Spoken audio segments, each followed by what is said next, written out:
आपसे एक बार फिर से प्रेम सर स्वागत करता है।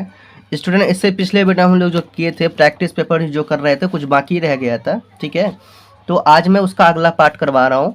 और अगर पिछला पार्ट आप लोग नहीं देखे हैं, अगर आप न्यू हैं तो प्लीज़ आप पिछला पार्ट देख लीजिए। आपको प्लेलिस्ट मिल जाएगा चैनल के, वहाँ आपको मिल जाएगा, ठीक है। वहाँ लिखा रहेगा प्रैक्टिस पेपर सॉल्यूशन, ठीक है।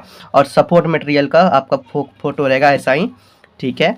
तो वहाँ मिल जाएगा। वो पार्ट 1 है, ये आपका पार्ट 2 है, ठीक है। तो पार्ट 1 में जो हम लोग कंप्लीट किए थे, तो लगभग खंड सी कंप्लीट कर दिए थे, ठीक है। ये यहाँ तक हो गया था 33 नंबर तक, है ना।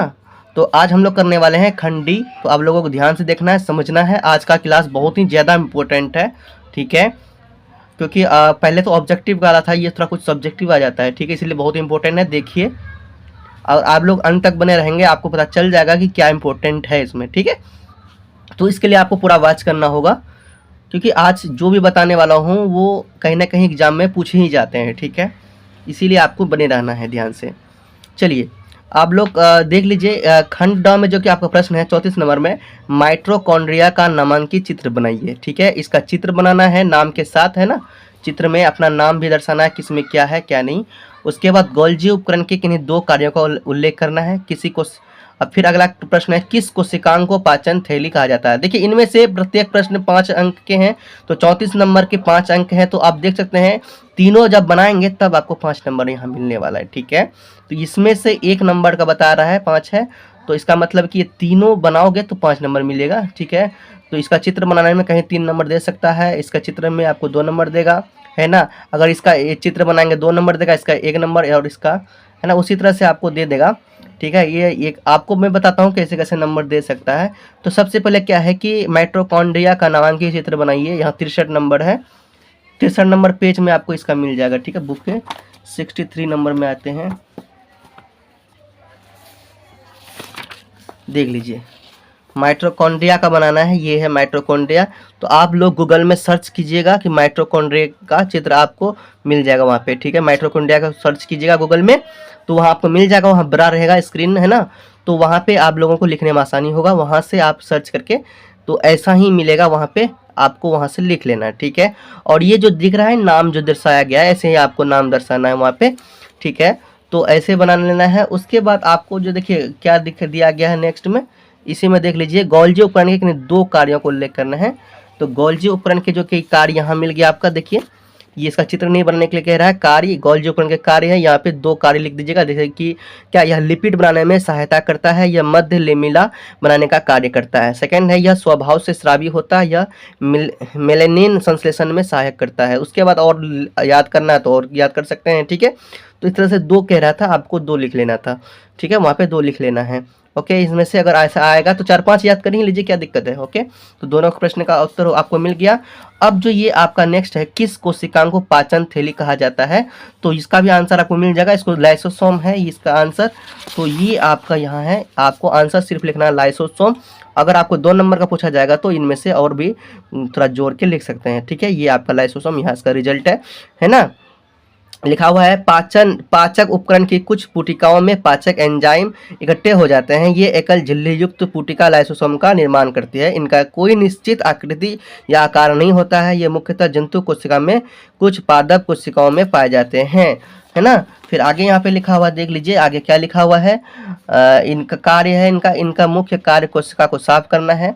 अब देखिए यहाँ लिखा है, उपापचय प्रक्रियाओं में जब कोशिका क्षतिग्रस्त हो जाती है तो लाइसोसोम की पुटिकाएं क्या होती है, फट जाती है और पाचक एंजाइम स्रावित हो जाते हैं, अपनी कोशिकाओं को स्वपाचित कर देते हैं। इसलिए लाइसोसोम को कोशिका की आत्मघाती थैली भी कहा जाता है। तो आपको यहाँ मिल गया, ठीक है। तो इसका मिल गया कि कोशिकाओं को किसको पाचन थैली कहा जाता है। आप यहाँ पे आप बता सकते हैं पाचन थैली या आत्महत्या की थैली। तो इस तरह से दोनों आंसर आपको यहाँ मिल गया, ठीक है। तो ये आपका कंप्लीट होता है। अब हम लोग नेक्स्ट देखते हैं। देखिए आपका नेक्स्ट प्रश्न क्या है, एक स्कूटर शुरू होने के बाद 10 सेकेंड में 36 किलोमीटर प्रति घंटा का वेग प्राप्त कर लेता है। स्कूटर के त्वरण और स्कूटर द्वारा 10 सेकंड में तय की गई दूरी की गणना आपको करना है। तो ये आपको बताना है। आपका कितना नंबर है, 35 नंबर, ठीक है। तो चलिए 35 नंबर का आपको सॉल्यूशन देता हूँ। देखिए ये आपका 35 नंबर का सॉल्यूशन है। तो अब देखिए यहाँ पर प्रश्न को समझना है, फिर आपको पता चलेगा कैसे क्या करना है नहीं करना है। प्रश्न क्या कर रहा था, ये कि स्कूटर शुरू होने के बाद 10 सेकंड में रुक जाती है। तो शुरू हुआ, 0 से स्टार्ट हुआ, यानी कि u बराबर 0, और प्रारंभिक होता है ये वेग u बराबर 0 है, यानी कि इसको हम लोग प्रारंभिक वेग कहते हैं, ये 0 है। उसके बाद अंतिम वेग जहाँ रुकता है वो अंतिम वेग, रुका जो 36 किलोमीटर हुआ। तो इसको हम लोग अब यहाँ क्या करते हैं, इसको मीटर पर सेकंड में पहले बदल लेते हैं। 36 किलोमीटर मीटर पर सेकंड में बदलेंगे तो हो जाएगा 5/18 से मल्टीप्लाई करना होगा, ठीक है। मीटर पर सेकंड में बदलने के लिए 5/18 से क्या करना पड़ेगा, मल्टीप्लाई करना होगा। तो 5/18 से मल्टीप्लाई करेंगे तो क्या होगा, 18 और 2 36, 2 आएगा, 5 दूनी 10, 10 मीटर प्रति सेकंड हो गया। और टी बराबर 10 सेकंड आपका दिया हुआ है यहाँ पे, देखिए टी बराबर दिया हुआ कितना सेकंड, 10 सेकंड में। आपको 10 सेकंड में पूछा जा रहा है, टी बराबर 10 सेकंड दिया हुआ है। तो हमको ए बराबर निकालना है, ए है ना, त्वरण वेग निकालना है। ए बराबर वाट है, ए बराबर फॉर्मूला होता है, ए का मतलब होता है त्वरण, ए का मतलब क्या होता है, त्वरण, ये याद रखना है ना। ए बराबर फॉर्मूला होता है v माइनस यू बट्टा टी। तो v क्या होता है, अंतिम वेग, यू मतलब प्रारंभिक वेग, बट्टा टी मतलब सेकंड, ठीक है। तो टी मतलब टाइम होता है, तो टाइम का आप लोग यहाँ लिख लिए हैं कि 10 सेकंड। तो v का आपका 10 था, 10 दिए, u 0 था, 0 दिए, 10 में 0 गया। अब यहाँ टी का 10 था, 10 लिख दिए, 10 में 0 गया, 10 हो गया, 10/10। तो 10/10 कट के क्या, 1 मीटर प्रति सेकंड स्क्वायर है ना। तो ए का मान कितना आ गया, 1 मीटर प्रति सेकंड स्क्वायर, ये आपका राइट आंसर है, ठीक है। अब नेक्स्ट प्रश्न देखते हैं क्या है प्रश्न। देखिए नेक्स्ट प्रश्न ये इसीलिए मैं आपको कह रहा हूँ कुछ देर रुकिए, आपको मिल जाएगा, है ना। इस वीडियो ये मतलब ये वीडियो आप लोगों के लिए बहुत इंपॉर्टेंट है, क्योंकि ऐसा क्वेश्चन पूछा ही जाता है, ठीक है। इसलिए मैंने सारा क्वेश्चन को करवा दिया, इसका इंपॉर्टेंट जो भी था, इस मतलब रासायनिक सूत्र का जितना भी इंपॉर्टेंट था मैंने इसमें करवाया है, अभी करवाने वाला हूँ, ठीक है। देख लीजिएगा, निम्नलिखित में से रासायनिक सूत्र लिखिए, मैग्नीशियम क्लोराइड, एल्यूमिनियम सल्फेट और कैल्शियम नाइट्रेट। अब 3 ही दिया है, देखिए, लेकिन आपको 3 के बदले बहुत सारा मैंने कर लिया, देख लीजिए यहाँ पे, देखिए रासायनिक सूत्र मिला आपको, ठीक है। तो आपको देखते जाना है, रासायनिक सूत्र में से क्या है, मैग्नीशियम क्लोराइड। तो आप इसको लिख लीजिएगा, याद कर लीजिएगा, आपको याद हो जाएगा, ठीक है, याद कर लीजिएगा सही से। तो मैग्नीशियम क्लोराइड का होगा MgCl2, एल्यूमिनियम सल्फेट का होगा Al2SO4 का होल 3, ठीक है। उसके बाद कैल्शियम नाइट्रेट का याद कर लीजिएगा CaNO3 का 2, ठीक है, होल 2। तो ये आपका 3 प्रश्न आपका दिया हुआ था ABC में, तीनों का यहाँ पे रिजल्ट मिल गया। अब एक्स्ट्रा मैंने दिया आपको, देख लीजिए, कैल्शियम क्लोराइड का होगा CaCl2, लेड नाइट्रेट का होगा PbNO3, है ना, इसका होल 2। आयरन का है सल्फेट, सॉरी नेक्स्ट है आयरन सल्फेट, तो FeSO4। मैग्नीशियम बाइकार्बोनेट MgHCO3 का होल 2। सोडियम कार्बोनेट है Na2CO3। कैल्शियम फॉस्फेट का है Ca3PO4 का होल 2 है। मर्करी क्लोराइड का है HgCl2। आप लोग इन सभी प्रश्नों को याद कर लीजिएगा, जितने भी यहाँ पे आपको सूत्र दिया जा रहा है सभी को याद करना ही है। इनमें से कोई क्वेश्चन आपसे पूछ लिया जाए, कोई भी किसी का भी सूत्र पूछ लिया जाए तो आप बता सकोगे, क्योंकि इंपॉर्टेंट, मोस्ट इंपॉर्टेंट मैं दे रहा हूँ यहाँ पे, ठीक है। इसलिए ये वीडियो बहुत इंपॉर्टेंट था आपके लिए। चलिए लिख लिए, मर्करी क्लोराइड का लिखिए HgCl2, पोटेशियम हाइड्रोक्साइड का KOH, सोडियम ऑक्साइड का Na2O, ठीक है। अब देखिए ये नेक्स्ट प्रश्न जो है, आपको प्रश्न देखना है। देखिए आपका नेक्स्ट प्रश्न क्या है, देखिए नेक्स्ट प्रश्न है पोटेशियम हाइड्रोक्साइड और सोडियम हाइड्रोक्साइड का क्या करना है, आणविक द्रव्यमान, जिसका K और H और O का मान दिया हुआ है और Na का भी मान दिया हुआ है। चलिए यहाँ पे देखिए Na का भी मान हमको दिया हुआ था, है ना, Na का आणविक द्रव्यमान दिया हुआ है, Na कितना है 23 दिया हुआ है। तो पहला क्या था, पहला था आपका, यहाँ देख लीजिए, पोटेशियम हाइड्रोक्साइड और सोडियम ऑक्साइड। पहला ये नंबर है पोटेशियम हाइड्रोक्साइड।